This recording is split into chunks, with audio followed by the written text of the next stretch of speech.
Hi everyone, welcome back. कैसे हैं आप सभी? आई होप आप सब बहुत अच्छे होंगे और अच्छे से अपनी पढ़ाई कर रहे होंगे। आज हम एक नए टॉपिक के साथ आए हैं और आज का टॉपिक है limiting reagent. Limiting reagent class 11th का चैप्टर नंबर 1 का टॉपिक है। बहुत ही इंपॉर्टेंट और बहुत ही इजी कॉन्सेप्ट है। आइए समझते हैं। पहले हेडिंग लिख लेते हैं, लिमिटिंग रिएजेंट। लिमिटिंग रिएजेंट क्या होता है? लिमिटिंग रिएजेंट वो सब्सटेंस होता है जो किसी भी केमिकल रिएक्शन में कंप्लीटली कंज्यूम हो जाता है या फिर किसी भी केमिकल रिएक्शन के अंदर जो कम अमाउंट में या लिमिटेड अमाउंट में प्रेजेंट होता है। तो आइए देखते हैं एक केमिकल रिएक्शन के थ्रू। मान लीजिए आपके पास एक केमिकल रिएक्शन है।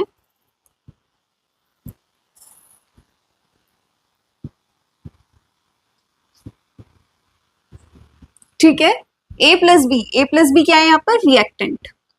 एंड सी प्लस डी क्या है? प्रोडक्ट। जो राइट हैंड साइड पे होते हैं वो क्या होता है? प्रोडक्ट होता है, एंड लेफ्ट हैंड साइड पर रिएक्टेंट होता है। तो हमने यहाँ पर क्या देखना है? यहाँ पर ए और बी का हमने एज्यूम किया है कि जो मोल्स हैं वो कितने हैं? ए के 4 है और बी के 3 है, एज्यूम करते हैं। ठीक है, अब देखिए अब क्या होगा। हमसे बोला जा रहा है कि ये केमिकल रिएक्शन के दौरान आप बताइए कि इनमें ये जो दो रिएक्टेंट हैं इनके अंदर लिमिटिंग रिएजेंट कौन है। तो हम कैसे पता लगाएंगे कौन है लिमिटिंग रिएजेंट? ये लिमिटिंग रिएजेंट होगा क्योंकि ये कम अमाउंट में प्रेजेंट है। ठीक है, लेकिन सिर्फ क्या इतना काफी है? हम इसको चेक भी तो करेंगे ना कि कैसे हमने इसको पता किया कि कम अमाउंट में है। ए, अगर हम ए का 1 मोल ले रहे हैं तो बी का 1 मोल लेंगे, ये साथ साथ चलते हैं।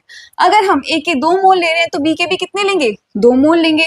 अगर हम ए के 3 मोल ले रहे हैं तो बी के भी 3 मोल लेंगे। अब देखिए बी के मोल यहाँ पर खत्म हो गए हैं, बी के पास और मोल नहीं बचे, लेकिन हमने देखा इधर ए के पास अभी एक और मोल बचा हुआ है, यानी कि ये जो एक बचा हुआ है वो किसमें है? एक्सिस में प्रेजेंट है इसके पास। तो ये तो लिमिटिंग रिएजेंट नहीं हो सकता। लिमिटिंग रिएजेंट कौन होगा? जो लिमिट में प्रेजेंट है, जो लिमिटेड अमाउंट में है। तो यहाँ पर बी हमारा क्या होगा? लिमिटिंग रिएजेंट होगा। तो ऐसे हम किसी भी केमिकल रिएक्शन में समझते हैं कि लिमिटिंग रिएजेंट कौन होता है। अभी हम क्वेश्चन कर लेते हैं इससे रिलेटेड।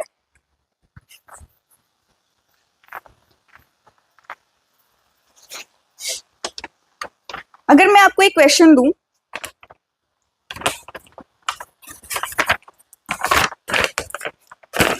एक केमिकल रिएक्शन है जिसमें केमिकल रिएक्शन दिया है 2A plus 3B gives 4C plus D। ठीक है, और यहाँ पर हमें गिवन अमाउंट क्या क्या है? गिवन है हमको number of moles of A which is equal to 3, number of moles of B which is equal to 4, और आपसे क्या पूछा है? Number of moles of C आपको निकालना है। तो हम कैसे निकालेंगे? अब अगर आपको क्वेश्चन दिया हो और यहाँ पे अगर आपसे पूछे कि बताइए नंबर ऑफ मोल किसके ज्यादा या कौन लिमिटिंग रिएजेंट है, तो हम क्या करेंगे? हम एक ट्रिक को फॉलो करेंगे, और वो ट्रिक क्या होती है? अभी मैं आपको एक ट्रिक बताने वाली हूँ, इस ट्रिक को ध्यान से सुनना। ये ट्रिक होती है N/SC। N है यहाँ पर नंबर ऑफ मोल और SC है यहाँ पर स्टोइकियोमेट्रिक कोफिशिएंट। ठीक है, क्या है ये? Stoichiometric coefficient. ये हमारी ट्रिक होती है। इसको हम यूज कैसे करेंगे? हम इस वाले क्वेश्चन में इसको अप्लाई करके देखते हैं। हमसे क्या पूछा है कि आपको नंबर ऑफ मोल ऑफ सी बताने हैं, यानी कि ये वाली वैल्यू आपको बतानी है, और आपको नंबर ऑफ मोल ऑफ ए दिए हुए हैं। सबसे पहले हमें पता लगाना होगा, यहाँ पे आपसे ये भी पूछा है कि लिमिटिंग रिएजेंट कौन है। लिमिटिंग रिएजेंट कौन है ये भी पूछा गया है। तो क्या करेंगे हम? यहाँ पर 2A प्लस 3B दिया हुआ है, पहले हम ए के नंबर ऑफ मोल निकाल लेते हैं। ठीक है, तो हम क्या करेंगे? यहाँ पर A is equal to N/SC लिखेंगे, N/SC। नंबर ऑफ मोल कैसे निकालेंगे? गिवन मास अपॉन मोलर मास। ओके, गिवन मास कितना है इनका? नहीं पता हमको। अच्छा, नंबर ऑफ मोल तो हमें यहाँ पर दिए हुए हैं डायरेक्ट। ओके, हम ये नहीं करेंगे फिर। हमें नंबर ऑफ मोल दिया हुआ है तो हमें निकालने की जरूरत है ही नहीं। नंबर ऑफ मोल हमें एक दिए हुए हैं, कितने? 3 दिए हुए हैं, और स्टोइकियोमेट्रिक कोफिशिएंट कितना दिया हुआ है? 2 दिया है। ओके, अब हम बी निकालते हैं। बी में N/SC अप्लाई करेंगे, यहाँ पर हमें नंबर ऑफ मोल दिए हुए हैं बी के कितने 4 और इसका स्टोइकियोमेट्रिक कोएफिशिएंट कितना है 3। अब इनको सॉल्व कर लेते हैं। कितना आ जाएगा ये आ गया आपका 1.5। 4/3 करते हैं।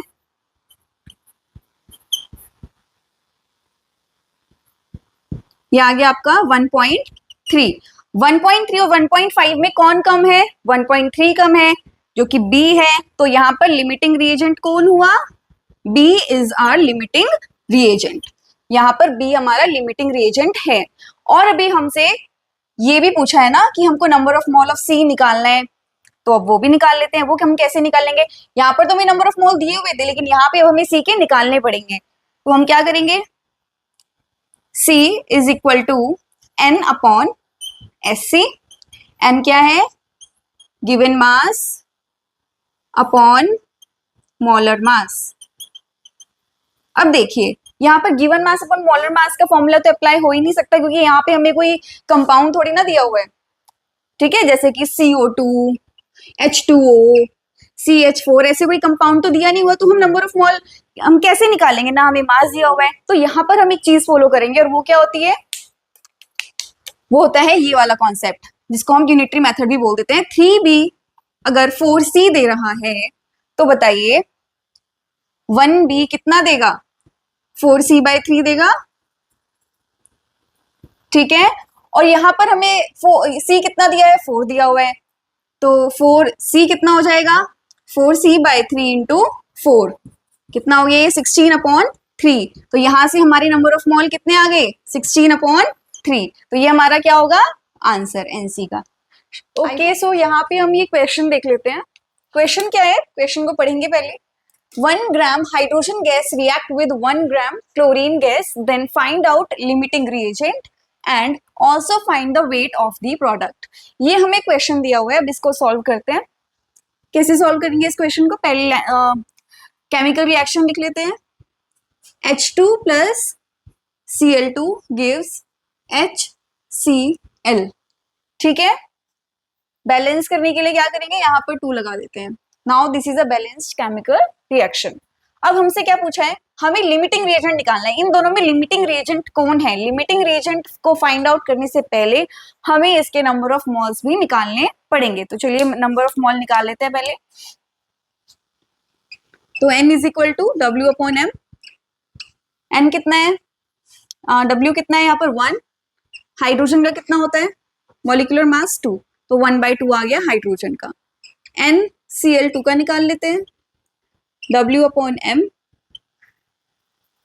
यहाँ पे क्लोरीन का वेट भी 1 ग्राम दिया हुआ है तो ऊपर 1 लिखेंगे। क्लोरीन का मास मॉलिक्यूलर मास कितना होगा, एक क्लोरीन का 35.5 होता है, यहाँ पर 2 क्लोरीन है तो 35.5 + 5 तो ये आपका हो गया 71। तो ये कितना है आपका 71 मोल्स, 1/71 मोल, यहाँ पर 1/2 मोल, ठीक है। ये हमारे नंबर ऑफ मोल आ गए। अब यहाँ पे हम देख रहे हैं कि कोफिशिएंट जो है स्टोइकियोमेट्रिक कोफिशिएंट वो 1 और 1 है दोनों में।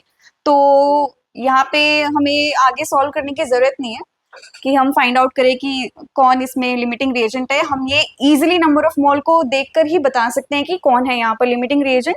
जिसके नंबर ऑफ मोल कम आए हैं वही लिमिटिंग रिएजेंट है 1/2, और 1/71 में लेस अमाउंट में कौन है 1/71। तो यहाँ पे हमारा लिमिटिंग रिएजेंट होगा क्लोरीन, ठीक है। क्लोरीन क्या है हमारा लिमिटिंग रिएजेंट। ओके, एक पार्ट हो गया क्वेश्चन का। आगे क्या बोला है, and also find the weight of product. Product है हमारा ये HCl, हमें इसका वेट यानी कि मास बताना है। तो मास के लिए क्या करेंगे, अब देखिए यहाँ पर अगर एक क्लोरीन से 2 HCl बन रहे हैं तो 1/71 क्लोरीन से कितने HCl बनेंगे, 2 × 1/71 तो कितना हो जाएगा ये 2/71, राइट।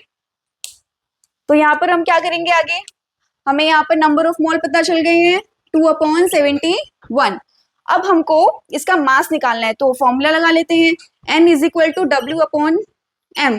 N की वैल्यू क्या आ गई 2/71 इज इक्वल टू W हमको निकालना है और क्लोरीन का मॉलिक्यूलर मास कितना होगा, सॉरी HCl का मॉलिक्यूलर मास कितना होगा, हाइड्रोजन का कितना होता है 2 प्लस क्लोरीन का कितना, हाइड्रोजन का होता है 1 प्लस क्लोरीन का कितना होता है 35.5, तो कितना हो जाएगा ये 36.5। इसको क्रॉस मल्टीप्लाई कर लेंगे, 71W is equal to 36.5 into 2, 2 5 10, 2 6 12 1 13, 3 2 6 and 1 7, यहाँ से आगे आपका ये 73। तो हमारी जो W की वैल्यू आई है वो कितनी आई है 73/71 ग्राम, और यही हमारा प्रोडक्ट का मास है, मतलब HCl का मास है। तो ऐसे ये क्वेश्चंस होते हैं। अब इन क्वेश्चन को आप NCERT की बुक से जरूर सॉल्व करना, और कोई डाउट हो तो आप नीचे कमेंट सेक्शन में बताना। Okay, thank you.